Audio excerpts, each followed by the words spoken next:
Makapukaw sa atensyon samtang magbiyahe paingon sa amihan ng Sugbo ang mga pamilya kilid sa dalan nga nagbitbit og placards nga nanawagan og tabang.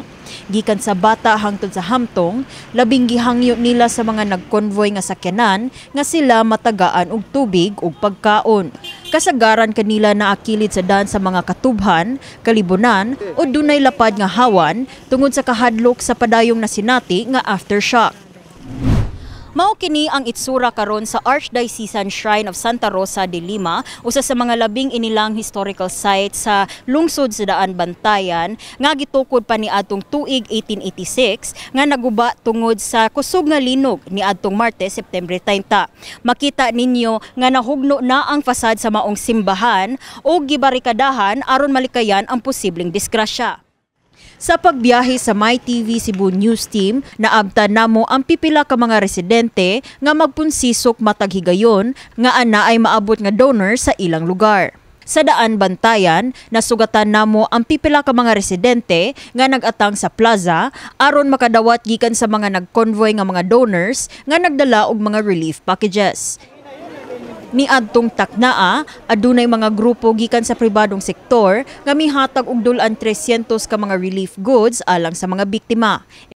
Subay niini naabtan sa MyTV Cebu News Team ang 29 anyo si Regine Sontosidad, kauban iyang mga anak ug mga silingan nga tibok adlaw nagatang og hinabang sa kadalanan sa Barangay Bagay, lungsod sa Daan Bantayan. Matud ni Regine, ang hinungdan silang pagsugat sa mga donors mao kay wala pa sila makadawat ug wala pay klaro nga proseso sa pagapod-apod sa mga hinabang gikan sa mga local government units.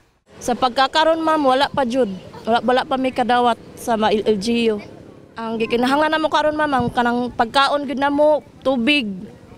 Kanang tubig kay wala pa agas dress amoa. Tubig mainom. Abot mga tents mo wala. Mga tents mga habol. Apan sugyot ni 4th District Congressman San Shimura nga samtang nakasabot siya sa panawagan sa iyang mga konstituente, dili na lang unta kini padayunon, ilabi na nga naningkamot na sila sa kagamhanan nga daling ipangapod-apod ang mga relief goods nga gidrop off sa LGU ug mga food packs gikan sa DSWD.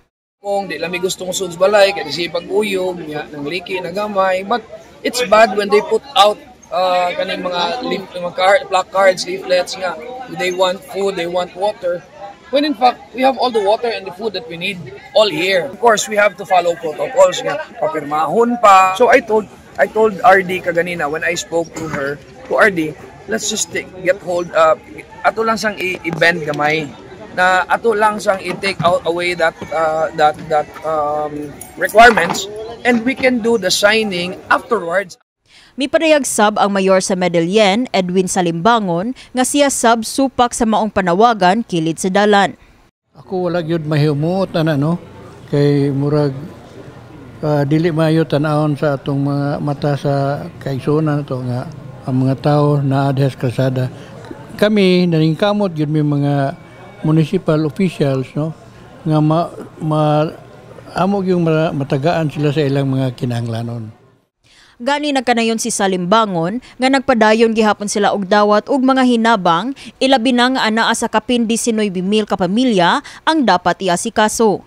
Asoy sa mayor nga nabalik na ang supply sa kuryente sa Medellin, apan usahay mapaong kini kung adunay kusog nga aftershocks. Kung panikay ang amo ang families dari niabot man og mga 19,300 plus para sa mga tao kay kinahanglan nila kay may like kanin sa tubig, pulos guba ang amo ang mga water refilling stations.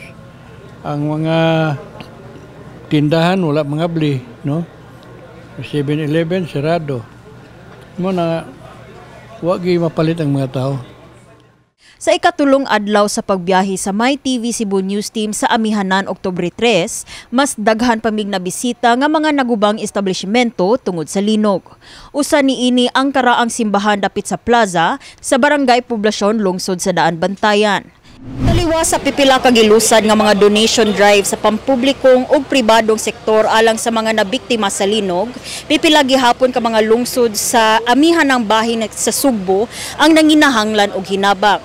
Panghinaot og panawagan sa maong mga pamilya gikan sa gawas sa Bugos City nga epicenter sa linog nga mahatagan sab unta og pagtagad sila nga nahimutang sa laing dapit. Dinhi sa Daan Bantayan, nadiskubrihan sa Disaster Risk Reduction and Management Office ang usa ka dakong sinkhole sa sitio Mayho, Barangay Paypay. Ang sinkhole mikabat sa 160 by 224 inches in diameter, samtang ang gilawmon niini padayon pang gisuta sa maong ahensya. Sa Bugos City, nakita sab ang pipila ka mga pribadong establishmento nga gibarikadahan tungod sa grabing kaguba niini. Gani karong Sabado, grabing kahuot sa dagan sa trapiko sa kadalanan paingon sa Northern Cebu ug pabalik southbound ang naobserbahan tungod sa kadaghan sa mga mibiyahe nga sakyanan. Tungod niini, naaberya ang logistics sa gipanglusad nga relief operations. Sugyot ni Cebu Provincial Governor Pamela Baricuatro nga unta likayan na ang pag-adto sa mga private individuals ug mas maayo i-centralize na lang ang pagpanghatag sa mga donasyon. Grabe na kaayo ka congested, no? That's why unta we appeal sad sa ato ang mga private individuals ug atong mga unsa ni mga organizations nga i-centralize lang ta nato ang donation. Kay aside from that, no, ang napay mga aftershock, so di pa gyud advisable for everyone to go there. Kini si Liza May Piñaranda, alang sa My TV, Cebu.